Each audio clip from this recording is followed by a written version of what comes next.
Hello guys, welcome to my channel. So guys, मैंने आप सबके कमेंट पढ़े। मुझे बहुत अच्छा लगा कि आप मुझसे कह रहे हैं कि मुझे वीडियो जल्दी अपलोड करना चाहिए। बट गाइस मैं आप सबके कमेंट पढ़कर बहुत ही ज़्यादा खुश थी। बट थोड़ी देर के बाद मैंने और एक कमेंट पढ़ा। सो उस लड़की का नाम नस्मा बिकोम था। सो उस लड़की ने कहा था कि मैं कुछ ज़्यादा ही बकवास करती हूँ। तो मैं उससे ये कहना चाहूँगी कि आई एम सॉरी नस्मा बिकोम कि मैं कुछ ज़्यादा ही बकवास करती हूँ। सो आज के बाद मैं स्टोरी पर ही ज़्यादा ध्यान दूँगी, ज़्यादा बकवास नहीं करूँगी, ज़्यादा बातें नहीं करूँगी, सीधा स्टोरी पर ही फोकस करूँगी। और थैंक यू कि आपने मुझे बताया कि मैं बहुत ज़्यादा बकवास करती हूँ। सो मैं आज के बाद ज़्यादा बातें नहीं करूँगी। आई एम सॉरी कि मेरी वजह से तुम्हें प्रॉब्लम हुई। सो गाइस, अब स्टोरी स्टार्ट करते हैं। सो शुगा की दादी सोच रही होती है कि शिट, इसने आकर सब कुछ बर्बाद कर दिया।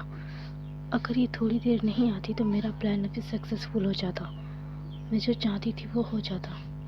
बट ये कहाँ से टपक पड़ी, वो ये सब कुछ सोच रही होती है। तो फिर जो है बड़ी दादी आती हैं और वो कहती है कि बहुत पर निकल आए हैं ना तुम्हारे, मेरे साथ चलो, तुमसे कुछ बातें करनी है। वैसा कहती हैं और वो जिमिन से कहती है कि जिमिन, तुम्हें घर छोड़कर कहीं नहीं जाओगे, 3 मंथ तक तुम्हें यहीं रहना होगा, याद है ना? तो जो जिमिन कहते हैं कि जी दादी।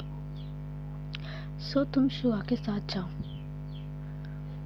बट दादी, मैंने कहा ना जाओ।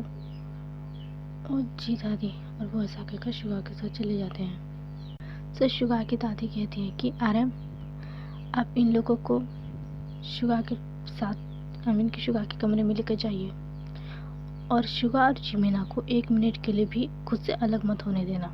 उन दोनों को जैसे हमेशा ही क्लोज रहना है। तो वो कहते हैं कि जी, और वो लोग चले जाते हैं। और उसके बाद बड़ी दादी कहती है कि और तुम मेरे साथ चलो। तो वो जो है उसका हाथ कसकर पकड़ती हैं और उसे घसीटते हुए लेकर जाती हैं। तो वो कहती है कि उसके बाद बड़ी दादी कहती है कि तुम मेरे साथ चलो, तुमसे कुछ बातें करनी है मुझे। उसके बाद वो दोनों जो है बातें करते हैं। छोटी दादी कहती है कि आप ऐसा कैसे कर सकती हैं, आपने मेरे पोते की ज़िंदगी बर्बाद कर दी। तो वो बड़ी दादी कहती है कि तुम अपना बकवास बंद करो, मैंने अपने पोते की ज़िंदगी बर्बाद नहीं की है। तुम्हें क्या लगता है तुम्हारी तरह बेवकूफ़ हूँ मैं या फिर पागल हूँ मैंने जिस इंसान से शुगा की शादी करवाई है वो उसके लिए परफेक्ट है। और दोबारा इस बीच में इन दोनों के बीच में गलत फहमी पैदा करने की कोशिश मत करना, समझ गई? छोटी हो छोटी बनकर रहो, बड़ी बनने की कोशिश मत करो। उसके बाद बड़ी दादी के इशारे पर कुछ बॉडीगार्ड्स आते हैं। बॉडीगार्ड से बड़ी दादी कहती हैं कि इसे जाकर एक रूम में बंद कर दो। जब तक शुगा और जिमिना का डिवोर्स रुक नहीं जाता तब तक ये इस कमरे में लॉक्ड रहेगी। उससे एक कमरे में लॉक्ड करके रखो और उस कमरे से बाहर भी निकलने मत देना, समझ गए? तो बॉडीगार्ड्स कहते हैं कि जी मैम। फिर उसके बाद छोटी दादी को ले जाते हैं। गाइस, उसके बाद जिमिना और शुगा को दिखाया जाता है। जिमिना तो चुप होते हैं बट शुगा रो रहे होते हैं और वो भी रो रहे होते हैं। उसके बाद जिमिना वहाँ से चले जाते हैं और वो भी जाकर बहुत ही ज़्यादा रोने लगते हैं। गाइस, ये दोनों ऐसे ही रो रहे होते हैं। तो जिमिना के पास जिन जाते हैं और जिमिना को संभालने लगते हैं और शुगा के पास आरएम जाते हैं और आरएम संभालने लगते हैं। उसके बाद जो है ललिता और जेहोप भी आते हैं और जेहोप कहते हैं कि यू टफर, इसका मतलब ये है कि ये वही लड़का था जिसे तो कॉलेज के टाइम से पसंद करता था, क्या ये सच था? तो शुगा कहते हैं कि हाँ, मैं उसे कॉलेज के टाइम से ही पसंद करता था, बट मेरी उससे कभी हिम्मत ही नहीं हुई। और जब मैंने उससे कहा तो उससे लगने लग गया कि मैं उसे झूठ बोल रहा हूँ, क्योंकि उस टाइम मैंने सच में उसे अपने दिल की बात कन्फेस की थी, बट उसे लगा कि वो सब कुछ झूठ है। सो ललिसा RM जेहोप कहते हैं कि आई एम सॉरी, हमें सच में नहीं पता था कि तू उस टाइम अपनी दिल की बात उसे कह रहा है। हमें लगा कि तू सिर्फ उसके साथ मजाक कर रहा है, क्योंकि तू उस टाइम हर किसी से मजाक करता था, हर किसी को बस ऐसे ही झूठी झूठी बातें कहकर फंसाता था। इसलिए हमें लगा कि तूने उससे भी झूठी कहा होगा, बट हमें नहीं पता था कि वो तेरी रियल फीलिंग्स थी। अच्छा शुगा, तो खुद ही बता, हम कैसे यकीन कर लेते कि तू उसे डेट कर, कि तू उसे रियल फीलिंग्स कन्फेस कर रहा है, क्योंकि उस टाइम तेरी 1000 गर्लफ्रेंड थी। 1000 गर्लफ्रेंड के बीच तुझे पसंद आया, तो भी वो चश्मिश। सो हमें कैसे पता चलता कि तेरी फीलिंग्स जो हैं चश्मिश के लिए रियल थी, क्योंकि तू उस टाइम बहुत सी लड़कियों से फ्लर्ट किया करता था। इस वजह से हमें लगा कि तू सिर्फ चश्मिश से मजाक कर रहा है। हमें कभी नहीं लगा कि तू उससे सच में ही प्रपोज कर रहा है। सो ये सब कुछ छोड़, ये बता कि तूने कब से चश्मिश को चाहना स्टार्ट कर दिया। सो शुगा कहते हैं कि कॉलेज के पहले दिन से। व्हाट? कॉलेज के पहले दिन से? हाँ, मैं उसे कॉलेज के पहले दिन से ही बहुत ज़्यादा पसंद करने लग गया था। जब वो पहली बार हमारे कॉलेज में आया, तब मेरा दिल उसके लिए ज़ोरों से धड़का। तो मुझे लगा कि जैसे मेरी ज़िंदगी में एक रोशनी, एक उजाला, या फिर ऐसा कोई आ गया जिसका मैं कब से इंतज़ार कर रहा था, जिसे मैं बरसों से ढूंढ रहा था। मेरे कदम उसकी तरफ ऐसे ही बढ़ने लगे, और जब मैंने उसे अपनी आंखों के सामने देखा, तो मुझे लगा कि हाँ, ये वही है जिसे मैं इतने टाइम से ढूंढ रहा था, जिसका मैं इतने दिनों से वेट कर रहा था। ये वही है जिसे मैं बरसों से, मेरी आंखें जिसे देखने के लिए तरस रही थी। और वो था मेरा प्यारा प्यारा चश्मिश, जिमिन। जिस तरीके से उसकी आंखों को मुझे देखना, और जिस तरीके से उसके होठों पर स्माइल देखना, मुझे ऐसा लगता था कि मेरी ज़िंदगी में इससे ज़्यादा खुशी का टाइम और कुछ हो ही नहीं सकता। मेरी ज़िंदगी का स्पेशल डे बस यही था और कुछ नहीं। और तभी से मैंने उस पर नज़र रखना स्टार्ट कर दिया, उसके हर छोटे छोटे मोमेंट पर ध्यान रखना कि वो कितनी क्यूटली खाना खाता है, वो कैसे बातें करता है, वो किससे मिलता है, किससे नहीं मिलता। उसकी हर चीज़ों का ध्यान मैंने रखा था। जैसे जैसे मैं उसके बारे में जानता गया, मुझे उससे वैसे वैसे ही और भी डीपली लव होता गया। जितना मैं उससे दूर रहा, मुझे ऐसा लगा कि मैं मर जाऊंगा। उसके बिना मेरी ज़िंदगी में जैसे मेरी ज़िंदगी उसके बिना जैसे अधूरी ही हो। बट मैं चाहता था कि मैं उससे मिलूं, उससे बातें करूं, उसके साथ टाइम स्पेंड करूं, उसके साथ घूमूं फिरूं, बट ये मैं कभी कर ही नहीं सका।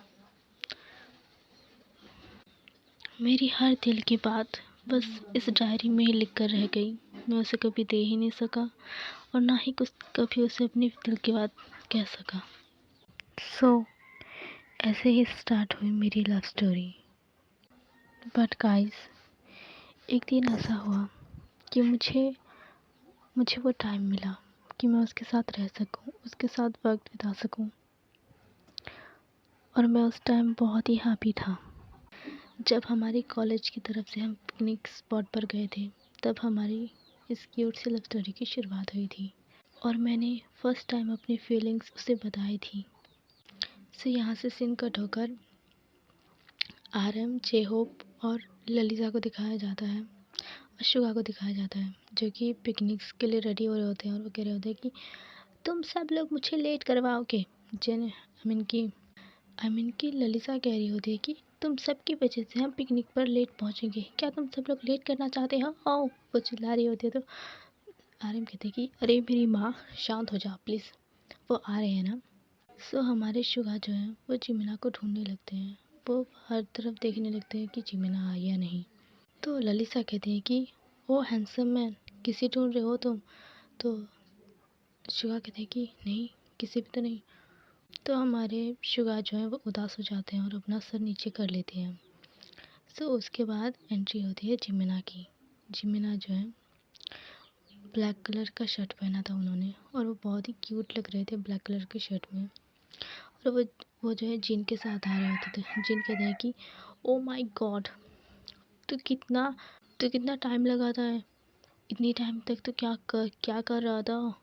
तो जिमिना कहते कि चलो भी अब ड्रामा मत करो, तुम्हें पता है तुम्हारी वजह से मैं लेट हुआ था।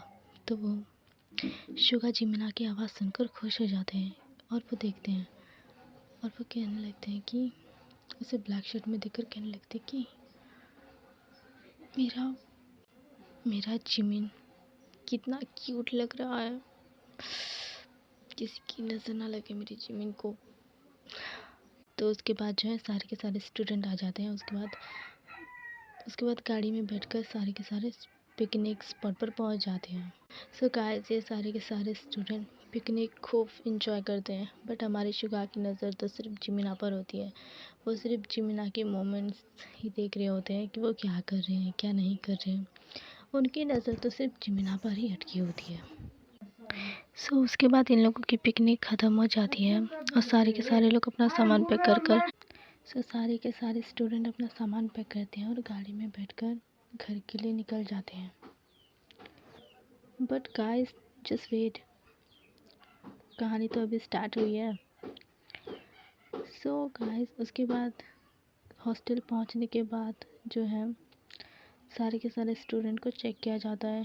तो वो लोग उनमें से 2 स्टूडेंट कम होते हैं क्योंकि हमारे शुगा और जिमिना को तो इन लोगों ने जो है वहीं पर ही छोड़ दिया था। सो गाइस, बहुत तेज़ बारिश हो रही होती है और बहुत ही बड़ा तूफ़ान आया होता है। सो इस वजह से मास्टर कहते हैं कि नहीं, अगर हम अभी जाएंगे तो जंगल में बहुत ही ज़्यादा खतरा है क्योंकि अभी रात हो चुकी है और अभी हम जंगल में नहीं जा सकते। बहुत ही जंगली जानवर होंगे, अगर किसी को चोट लग जाएगी तो जिन कहते हैं कि अगर मेरी दोस्त को अगर कुछ हो गया तो प्लीज़ सर कुछ कीजिए, वरना मेरी दोस्त, पता नहीं मेरा दोस्त वहाँ पर क्या कर रहा होगा। तो सर कहते हैं कि अब अभी हम कुछ नहीं कर सकते क्योंकि अभी बहुत तेज़ बारिश हो रही है और बहुत ही बड़ा तूफ़ान भी है। सो हम अभी कुछ नहीं कर सकते, हम सवेरे देखेंगे कि हमें क्या करना होगा। सो इधर ललिता RM JO भी परेशान होते हैं क्योंकि शुगा दिख नहीं रहा होता है, क्योंकि शुगा वहीं पर रह गए होते हैं इसलिए नहीं दिख रहे होते हैं। और वो कहने लगते हैं कि सर, हमारा शुगा भी नहीं आया है, प्लीज़ कुछ कीजिए। तो कहते हैं कि ओ माय गॉड, हम अब क्या कर सकते हैं, इतना बड़ा तूफ़ान और इस बारिश में हम कहीं नहीं जा सकते। उसके बाद गाइस, इसके बाद जो है यहाँ से सीन कट होकर जिमिना और शुगा को दिखाया जाता है। ये दोनों अलग अलग जगह पर होते हैं, यानी कि एक दूसरे से थोड़ा दूर दूर होते हैं। जिमिना रात हो चुकी थी, उसकी वजह से बहुत ही ज़्यादा डर जाते हैं और वो चिल्लाने लगते हैं जंगल में। वो ओल्ड लेडी को पूछने पर शुगा कहते हैं कि दादी, हम यहाँ आए थे बट हम दोनों यहाँ पर फंस चुके हैं क्योंकि हम यहाँ पिकनिक पर आए थे बट हमारे साथी हमें छोड़कर चले गए हैं। क्या आप हमारी थोड़ी कुछ मदद कर सकती हैं? तो वो ओल्ड लेडी कहती है कि हाँ बेटा, मैं कुछ मदद करूँगी, तुम दोनों अंदर आ जाओ। उसके बाद वो दोनों अंदर चले जाते हैं। उसके बाद वो ओल्ड लेडी कुछ कपड़े लाती हैं और वो जिमिना और शुगा को दे देती हैं और वो कहती है कि तुम दोनों के कपड़े गीले हो गए हैं बेटा, तुम चेंज कर लो और उसके बाद कुछ खा लेना और उसके बाद सो जाना। तो वो कहते हैं कि जी दादी, थैंक यू हमारे लिए इतना कुछ करने के लिए। तो वो ओल्ड लेडी कहते हैं कि कोई बात नहीं और वो चली जाती हैं। जिमिना अपना शर्ट उतारने लगते हैं तो शुगा कहते हैं कि तुम्हें शर्म नहीं आती, तुम एक अनजान आदमी के सामने अपने शर्ट कैसे उतार सकते हो? वो अपनी नज़र नीचे किए होते हैं। तो जिमिना कहते हैं कि क्या मतलब कि हम दोनों अनजान हैं, हम दोनों क्लासमेट हैं ना, बट फिर भी तुम्हें तुम्हें तुम्हें ऐसे किसी के सामने कपड़े नहीं उतारने चाहिए। तो जिमिना कहते हैं कि तुम्हें शर्म आ रही है कि मैं तुम्हारे सामने कपड़े उतार रहा हूँ। तो जिमिना फिर से कहने लगती है कि क्या तुम मुझसे शर्टलेस नहीं देख सकते, आखिर क्यों। जिमिना बहुत ही करीब चले गए होते शुगा के। तो शुगा कहते हैं कि प्लीज़ थोड़ा दूर रहो, दूर रहकर बातें करो मुझसे। शुगा कहते हैं कि प्लीज़ थोड़ा दूर रहो, वरना मैं क्या करोगे तुम। तो जिमिना सब कुछ कह रहे होते हैं। तो शुगा उसके बाद उसे दीवार में पुश कर देते हैं और उसके एक हाथ को उठा लेते हैं और उसकी गर्दन पे काट लेते हैं, अमीन की बाइट कर लेते हैं। तो शुगा बहुत ही ज़ोर से जिमिना को बाइट करते हैं। तो शुगा चिल्लाने लगते हैं और कहते हैं कि मॉन्स्टर छोड़ो मुझे, बहुत ही दर्द हो रहा है। सो उसके बाद शुगा बहुत ही सेक्सी वॉइस में कहते हैं कि मैंने कहा था ना मुझसे दूर रहो, पर तुम्हें शायद मेरा कुछ और ही साइड देखना चाहते हो, मेरा दूसरा साइड कि मैं कैसा हूँ बेबी।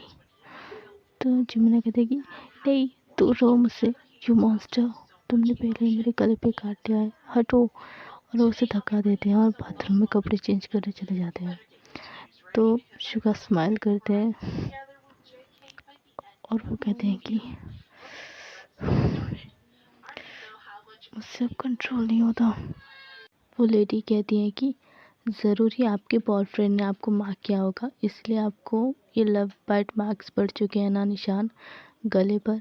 तो जिमिना अपना गला छुपाने लगते हैं। तो उसके बाद शुगा आते हैं और वो कहते हैं कि आपने सही समझा, वैसे आपको कैसे पता चला कि हम दोनों कपल हैं। तो जिमिना उसके पीठ पर एक मुक्का मार देते हैं। तो शुगा कहते हैं कि आउच, ये तुम क्या कर रहे हो। तो जिमिना कहते हैं कि अपना बकवास बंद करो, हम दोनों कब कपल्स हैं। तो शुगा कहते हैं कि आपकी नज़र बहुत ही तेज़ है मोहतरमा, जो आपने हम दोनों को पहचान लिया, आपने सच कहा, हम दोनों कपल ही हैं। वो जिमिना का मुंह पकड़े हुए होते हैं। तो जिमिना कुछ कह नहीं रही होते। सो वो लेडी फिर से कहने लगती है कि ओह, तो इसलिए कल रात दादी के घर से इतनी चिल्लाने की आवाज़ आ रही थी, इतनी तेज़ बारिश में भी साफ साफ सुनाई दे रहा था। जिमिना अपना सर नीचे कर लेते हैं और वो कहते हैं कि वो डरने लगते हैं। तो शुगा कहते हैं कि क्या सच में आपके कान कितनी तेज़ है, इतनी तेज़ बारिश में भी आपने मेरे बॉयफ्रेंड की चीखने की आवाज़ सुन ली। तो आप जो है अब भी अपने घर चले जाइए। सो वो लेडी कहती है कि बट ऑल द बेस्ट, अपने बॉयफ्रेंड का ध्यान रखिए, थोड़े कमज़ोर हो गए हैं, थोड़े खिलाइए पिलाइए ताकि थोड़े ताकतवर बने, ताकि आप दोनों जब वो कंटिन्यू करो तो वो सह सके। तो जिमिना और ज़्यादा शर्माने लगते हैं और वो अपना सर नीचे कर लेते हैं। सो शुगा शर्मा कर अपने कमरे में चले जाते हैं। तो शुगा भी उसके पीछे पीछे चले जाते हैं। और उसके बाद गाइस हमें दिखाया जाता है कि वो लेडी जो है पूरे गांव वालों को बता देती है कि ये दोनों कपल है। पूरे गांव के लोग जो हैं उन दोनों के लिए एक पार्टी रखते हैं शादी के दिन ही। और उस शादी में एक रीति रिवाज होता है कि अगर किसी के उनके यहाँ एक रिवाज होता है कि शादीशुदा कपल के हाथ में एक धागा, उनका मानना होता था कि ये धागा अगर किसी कपल के हाथ में बांधा जाए तो उसका मतलब होता था कि वह ज़िंदगी भर तक कभी भी अलग नहीं होंगे, हमेशा साथ रहेंगे। सो गाइस, इस शादी में जो है ये दोनों फुल ड्रिंक कर लेते हैं और ये दोनों बहुत ही ज़्यादा टल्ली हो जाते हैं। सो गाइस, ये दोनों फुल टल्ली होने के बाद जो है उसके बाद अपने बेडरूम में चले जाते हैं। पर ये दोनों बेडरूम में जाकर भी बहुत ही ड्रामा कर रहे होते हैं, आई मीन कि इधर उधर उछल कूद कर रहे होते हैं। सो जिमिना बहुत उछल कूद कर रहे थे। सो शुगा कहते हैं कि तुम एक जगह पर नहीं बैठ सकते, तुम ऐसे उछल कूद क्यों कर रहे हो, अगर तुम्हें चोट लग जाएगी तो जिमिना कहते हैं कि मुझे चोट नहीं लगेगी क्योंकि तुम मेरे पास हो। सो शुगा कहते हैं कि आई लव यू जिमिनी, मैं तुमसे बहुत प्यार करता हूँ। तो जिमिना भी कहते हैं कि मैं भी तुमसे बहुत प्यार करता हूँ। तो जिमिना कहने लगते हैं कि तो फिर मुझे एक किसी दो। तो फिर शुगा उसके फोरहेड पर किस करते हैं। तो जिमिना कहते हैं कि नहीं, मेरे गाल पे किस करो। तो उसके बाद उसके गाल में किस करते हैं, फिर कहते हैं फिर नहीं। तो शुगा कहते हैं कि यू नॉटी बॉय, तुम मुझे परेशान कर रहे हो हाँ। तो जिमिना कहते हैं कि नहीं, मैं तुम्हें परेशान नहीं कर रहा। सो गाइस, उसके बाद कल सुबह का सीन दिखाया जाता है। सो हेलो गाइस, हमारी स्टोरी यहीं पर ख़त्म होती है। सो गाइस मिलेंगे हम नेक्स्ट पार्ट में। सो गाइस मैं नेक्स्ट पार्ट भी ज़रूर अपलोड करूँगी बहुत ही जल्दी। सो गाइस मैं उन सारे लोगों से कहना चाहती हूँ कि आई एम सॉरी कि आपको मेरी वजह से बोर फील हो रहा है या फिर ऐसा लग रहा है कि मैं बहुत ही ज़्यादा बोलती हूँ। सो आई एम सॉरी।